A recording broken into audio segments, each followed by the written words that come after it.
Hello everyone, welcome back to my channel.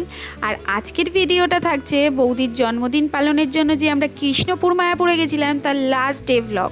তো তোমরা তো আগের ভ্লগে যারা যারা দেখেছো তারা নিশ্চয়ই জানো আমরা কীভাবে এনজয় করেছি মায়াপুরে এসে। তো গঙ্গা স্নান করে এবার আমরা বেরিয়ে যাচ্ছি কৃষ্ণনগরের দিকে।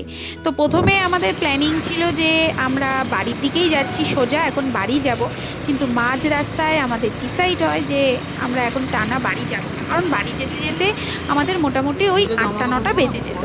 আর আজকে ছিল সানডে, তো হঠাৎ করেই প্ল্যানিং হলো। প্রথমে অনাই বললো যে এত জার্নিটা একটু টাফ হয়ে যাচ্ছে, কারণ আগের দিন রাত্রিবেলায় জার্নি করে আমরা এসেছিলাম কৃষ্ণনগরে।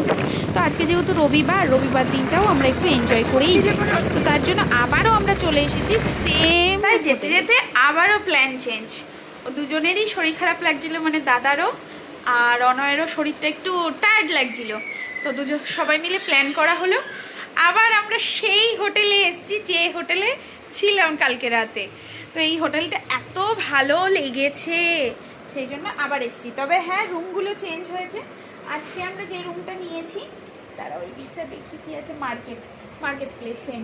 তো যে রুমটা নিয়েছি, মানে কালকে যে রুম ছিল তার অপোজিটে, আর কালকে আমাদের যে রুমটা ছিল সেটা নিয়েছে দাদারা, মানে ঠিক অপোজিটে।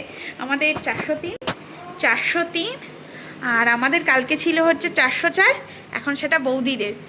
আর এই সেম ওয়াশরুমও সেম আমাদের, তবে ফ্রন্টে। আগের দিনে ছিল হচ্ছে কি সাইডটাতে, আর আজকে হচ্ছে ফ্রন্টে। কি নিয়ে গেছে? তাহলে নিয়ে গেছে। এই হচ্ছে রুম, সেম রুম যেরকমটা ছিল আগের দিন, সেম রুম। আবার এই দেখো, আবার ফ্রেশ হব, কারণ হচ্ছে দাদারও শরীরটা খুব একটা ভালো, দাদার শরীরটাও খুব একটা ভালো না, ওর একটু পটি সমস্যা হচ্ছে। ওর হয়, মানে একটু জায়গা চেঞ্জ করলে ওর একটু সমস্যা হয়। তবে ভেবেছিলাম বেরিয়ে যাব, তারপরে কি মনে হলো যে টায়ার্ড লাগছে, একটু রেস্ট নিয়ে যাই, অসুবিধা কিছু নেই। তো তাহলে কি সময়টা অনেকটা পাওয়া যাবে। আজকের দিনটা যেহেতু সানডে, বাড়ি চলে গেলে তো গেলামই, বাড়িতে সেই ঘুমাতেই হবে, আর কিছু করার নেই। তো আমাদের প্ল্যানিং ছিল মাদারসাটে যাওয়ার, রাতের ডিনারটা সারার জন্য। তা ভাবলাম শুধু মাদারসাটে খাওয়ার জন্যই বাড়ি যাব, সেটা না করে রুমে স্টে করে যাই। তো অনয় গেছে নিচে। তো আমরা তো স্নান করেই এসেছি, এবার একটু ফ্রেশ হব, ফ্রেশ হয়ে এখানে বসে পার্টি করব, মজা করব। আজকের দিনটা চিল করে ভালো করে একটা ঘুম দিয়ে কালকে সকালবেলা চেক আউট করে এখান থেকে সোজা বাড়ি যাব। তো তার মধ্যে যা যা হবে তোমাদের সাথে শেয়ার করব। তবে এটা একটা অন্যরকম ব্যাপার হলো, একই হোটেলে ঘুরে ফিরে আবার এলাম। আমরা চাইলে সকালে স্টে করতে পারতাম, বাড়িয়ে নিতে পারতাম, কিন্তু মায়াপুরে না গিয়ে আমরা সন্ধ্যাবেলা যেতে পারতাম। কিন্তু কি জানি না কি প্ল্যানিং হলো, কি মানে ভগবান হয়তো চায় কিছু। আসার সময় মেজমা, যে এখানে মেজো বুড়িমা যে রয়েছে, সেই মায়ের আরতি হচ্ছিল দেখছিলাম। তো সব সময় তো ফোন বের করে ভিডিও করা ওভাবে যায় না, তাই ভিডিও করিনি।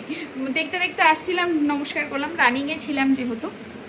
তো চলো একটু ফ্রেশ হয়ে নিই। ফ্রেশ বলতে চেঞ্জ করব শুধু জামাটা, কারণ কালকে এটা পরেই বাড়ি যাব আবার, কারণ খুব বেশি তো জামা কাপড় আনিনি, সেভাবে প্ল্যানিংই হয়নি। আমাদের প্ল্যানিং ছিল মানে আজকে সকালবেলাতেই দেখে চলে যাওয়া। তো সকালে ঘুম থেকে উঠেছি লেট করে, ফ্রেশ হয়েছি, গেছি মায়াপুরে। আমাদের প্ল্যানিং ছিল সকালবেলা মানে মায়াপুর চলে যাওয়ার, গিয়ে পুজো দেখে চলে যাওয়ার। তো যেটা হয় ভালোর জন্য হয়। তবে ওই প্ল্যানিংয়ের থেকে এটা বেটার হয়েছে, কারণ হচ্ছে ঠাকুর দর্শনটা দুর্দান্ত হয়েছে। মানে অনয় শুয়ে ঠাকুর দর্শন করেছে, এর মতন ভালো কিছু হয় না। যাই হোক, চলো ফ্রেশ হয়ে নিই। তো যেহেতু আমরা রয়েছি আজকের দিনটাও এই হোটেলে এবং কালকে সকালবেলা বেরিয়ে যাব, তাই ভাবলাম রাতে একটু সবাই মিলে এনজয় করি। তো দাদারও একটু মুডটা অফ ছিল, সেই জন্য আরও বেশি ওকে রিফ্রেশ করার জন্যই আরও বেশি আমরা একটু সবাই মিলে হই হুল্লোড় মজা মস্তি করার, কারণ সমস্যা থাকবেই সারা জীবন, তার মধ্যেই একটু ভালো মতন সময় করে কাটাতে হবে, নিজেদেরকে জোর করে হলেও কাটাতে হবে, সেটারই চেষ্টা। তো খুব আনন্দ করেছি, খুব মজা করেছি সবাই মিলে, নাচানাচি গল্প আড্ডা সারা রাত চলেছে। আর এখানে দেখো পরের দিন আমাদের ফিরতে ওই বেজে গেছিলো 1:30 মতন। তো অনয়ের অফিস পরে গেছিলো, তো আমরা প্রথমে গেছিলাম দত্তপুকুরে, খাওয়া দাওয়া করেছি দুপুরবেলা ওখানে।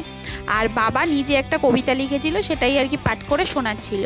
তো তোমরা অনেকেই জানো আমার বাবা সুন্দর সুন্দর কবিতা লেখে, তো তোমাদের পরে নিশ্চয়ই আমি শোনাবো। তো আজকের মতো টাটা, দেখা হচ্ছে নেক্সট ভিডিওতে।